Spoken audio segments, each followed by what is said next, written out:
Ever been a part of any game like that before? that was insane. Just take me through that final series and then the free throw there. They made a big shot at the end with 1 second left. We drew up a play in the huddle. They jumped it, and I just came back to the ball. I told Don before, look for me. And PG, he did it. So, and then the rest was history. Pump fake. It was a goodie jump. Yeah, you pump faked, and then the free throws, man. I mean, you had plenty of time to think about it and everything. How did you kind of collect your thoughts there before those shots? I was telling myself this is what I do. In practice, I play basketball every day, pretty much for the last however many years, and just try to think about all the reps, block everything else out. Didn't talk to anybody. Just shot it. Just shooting it. You made that first one, you were kind of nodding to yourself. Did you feel like that first one was like the key one? Yeah, I just wanted to see it going one time. And I knew if I got the first one, then I could get the next two and we could win.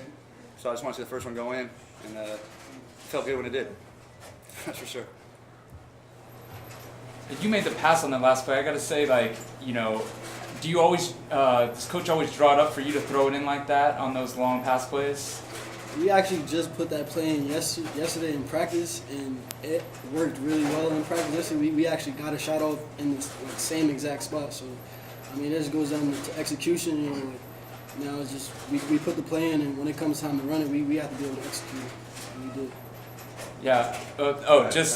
Just follow up. Craziest game I've ever seen. Where does it rank as far as games you've been a part of? It'll definitely be one of the craziest games. I mean, the fact that he got fouled with barely any time left, I've never been a part of it. That's once in a lifetime type of deal. And I'm just glad we was on the winning side tonight.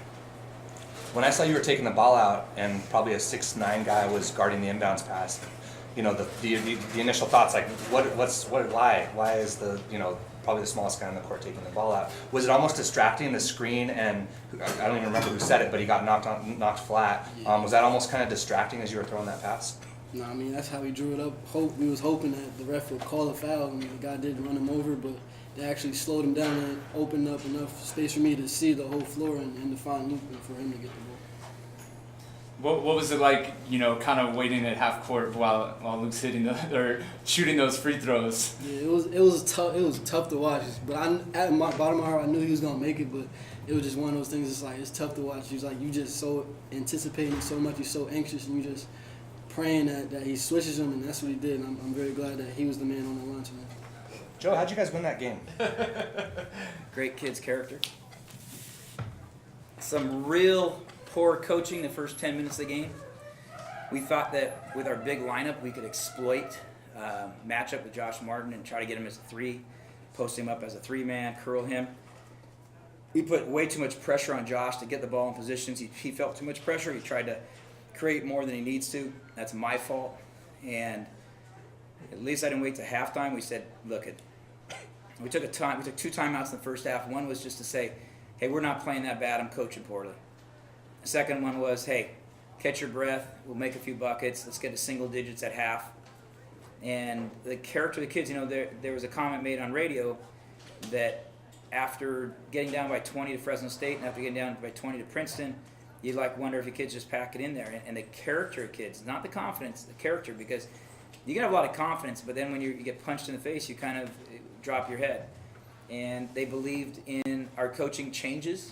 We said, let's change on how we approach the game. We went to a bunch of motion action, and then we went to just Don having the ball on what we call our 1-5 action, which is basically a one-man or five-man running what we call our wiper screens. And we were able to get to the paint. And once we were able to do that, you could see the game changing. You could see the flow of the game, not putting so much pressure on one guy to do anything, but let Don score if he could, but kick out. And that got Vic involved. It got Celis involved. Josh even got a dump down off that. So once the game got close. And then it was just a phenomenal ending, a wacky ending, a crazy ending. But the fun part about that, it's a play that we've run. One of the things on the baseline, there's a screen that we set so that you can get a good vision, but he got blasted over there. And I thought for sure they at least had called that part, but when we got the ball all the way to midcourt, the idea is Don was a former quarterback. And so the play that we ran was Don on the baseline that can throw a hard snapping pass so nobody can intercept it. And that hard pass allows Luke to catch it and get into shooting motion. Yeah, I heard Don said that you put in that play yesterday. Well, we actually had run it a month ago, but we actually reviewed it on a card. We put it in on a card, so it was in the Rolodex, Yeah. but it hadn't been refreshed. And so that was something we said, okay, and we ran it yesterday. We practiced it yesterday. I said, Don, you just zip that to somebody, and it's anything under. And there's different ways to do that. I won't give away the 3 options on it, but there's other options that you can play with that with 2 seconds or less to be able to get a shot to get the ball advanced. So, I mean, have you ever seen a play like that where there's a second left and a guy gets fouled on a shot like that and essentially has to block off free throws? On TV. As a basketball coach, I'm around a lot of basketball games. I watch a lot of games. I think it's got to be the most nerve-wracking 3 free throws of a kid's life. The great part about watching Luke up there was he was loose. He was happy. He was smiling. And first one went in. You know that, okay, you got one. You make one of 2 to go ahead and put it into overtime, and then go ahead and get a second one. We still wanted to bring the big guys in there, maybe tip in if it happened to miss. And that one was pure, and just having a couple more bodies there. And what a classic college basketball game.